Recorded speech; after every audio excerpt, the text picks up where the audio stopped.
Right, see that? Bye! No one ever follows me when I do that. One day we're just going to run. Right, well, I'm sure you knew before you came along tonight that this is a walking tour. Okay, are there many Americans here? I'm sorry. In a second, you're going to have to follow me all the way across the street.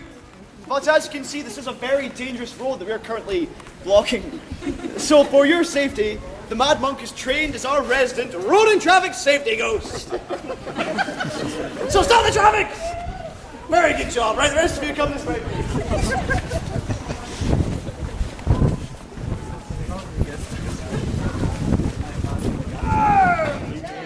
Oh, come on, put your backs into it. Good evening! Good evening! Perfect, very good. Right. Now, I should begin by introducing myself. My name is Alexander Clapperton, deceased. And that's because I'm dead. Thanks for the sympathy. Okay. Now, I was a very famous man back in my day. I was very wealthy. I was actually in charge of all of Edinburgh's cemeteries. Is that not scary enough for you? I was also a bank manager! Exactly, yeah. So, I was very wealthy. I was in charge of a lot of the trains as well. So I was a very wealthy man. I lived until the ripe old age of 81 when I died of natural causes, as you can tell. But I have been brought all the way from the spirit world this evening, that's the pub, to be your tour guide! Again, you have to join in with the sound effects or else I look ridiculous. Or don't. Right, now, before we begin, there are some very important things I have to cover with you all. First of all, everything you're going to hear tonight is absolutely true. My colleagues and I, it is true, what are you laughing for? My colleagues and I researched all the town records, all the city records, all the borough records, all the Michael Jackson records! You should be scared. So, everything is absolutely true. If you don't believe me, you can even check your books. Though not too carefully, as I said before. Secondly, you do come on this tour completely at your own risk. Now, fatalities are rare, but you never know what might happen. So if someone does drop dead from fright, more likely from boredom, remain calm, quickly and calmly step over the body and we'll continue with the tour, right? You have a very tight schedule. But thirdly and most importantly, sometimes people try and join on this tour who haven't paid! Ooh. Very good. So we'll need a bodyguard to make sure this doesn't happen. Let's see. Who wants to be that? You can be a bodyguard. Very good. Up this way. Big hand for the bodyguard, please. Come on. Yeah, very good. See your guns. Come on. Do it. Awesome. Right. Right. Sorry. What's your name? Dirk, the bodyguard. Fantastic. Right. So if I see someone join on the back of the tour who hasn't paid, I'm going to give you all signal. That'll be 2 taps on my cane. When I do this, I need everyone quickly and calmly to drop to the floor. Of course. If anyone is still standing, they weren't here at the start, so we can deal with it, okay? So we'll give that a try. Are you ready? It's you! Fantastic, right? If anyone's still standing up, Mr. Bodyguard, you can take them down and out. Give them a good kicking, teach them a lesson, yeah? Right, big hand for the bodyguard, thank you very much. Cheers, thank you. Right, without further ado, we can begin tonight's tour. So, are you all ready to hear some stories of witchcraft? Yeah. Murder! Yeah. Disease! Yeah. Architecture! I don't know. Anyway, right. I'm now going to take you down the Royal Mile into one of Edinburgh's old closes. These used to be the most horrible, disgusting part of the city, and to be perfectly honest, not that much has changed. So please go with me down this way. I'll take you into James's Close. This way. If you want the authentic smell of old Edinburgh, take a whiff of these bins. That's very disgusting. Right, come with me down this way, please.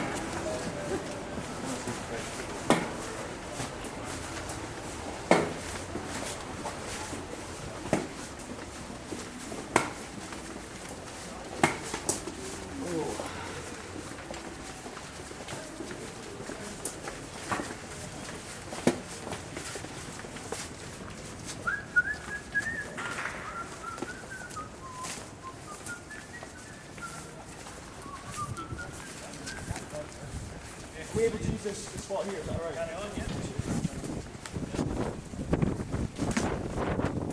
Fantastic, right, gather in, carry in. Don't mind that.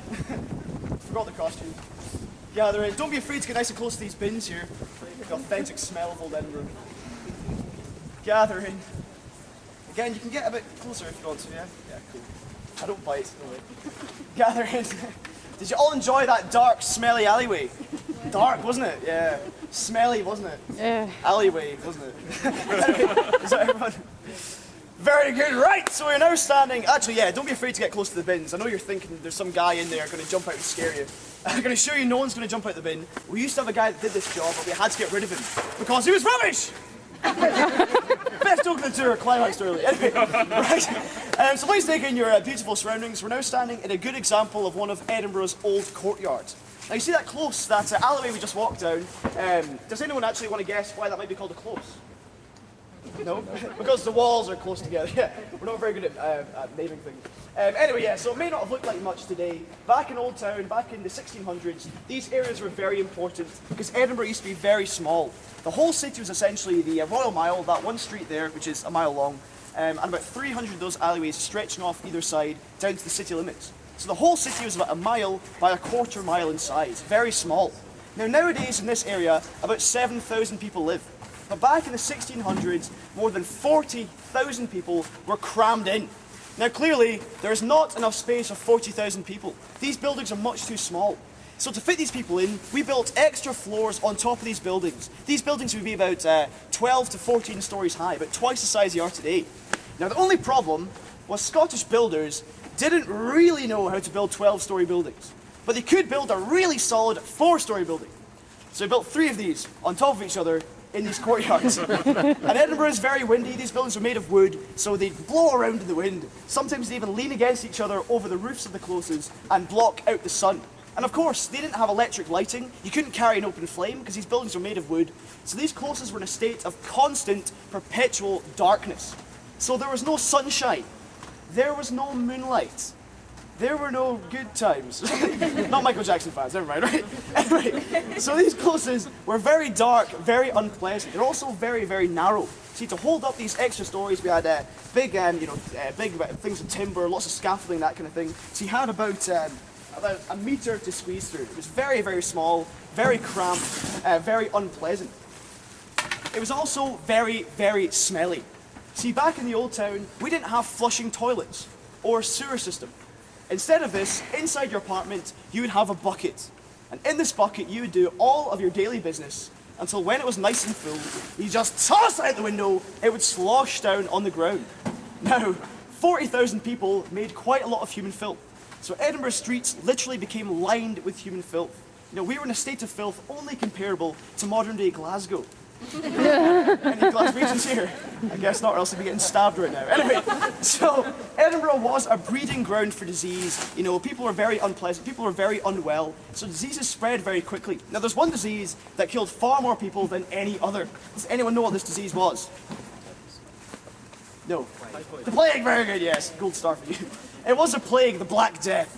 Now the plague came here in the mid-1600s, 1649, spread like wildfire throughout the population because people lived in such cramped conditions.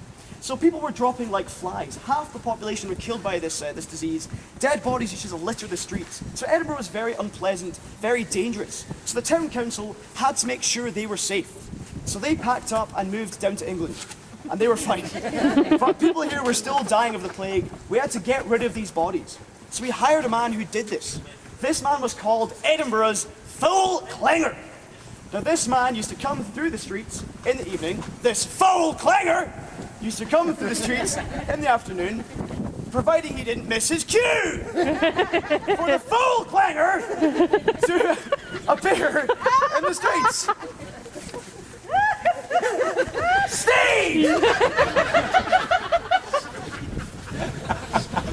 Okay, you may have to use the powers of your imagination. Yes, this fool clanger would... Maybe he's been hit by a car, right? Well, anyway, right, so the foul clanger would appear before us, right? Now, it was this man's job to collect all the dead bodies of people who had died of the plague. And it was quite a daunting task because, as I said, half the population had died of the disease. So most people would die inside their houses, inside their apartments. So if the family noticed they had a dead body in the family, they would hang a white cloth out the window as a signal for the foul clanger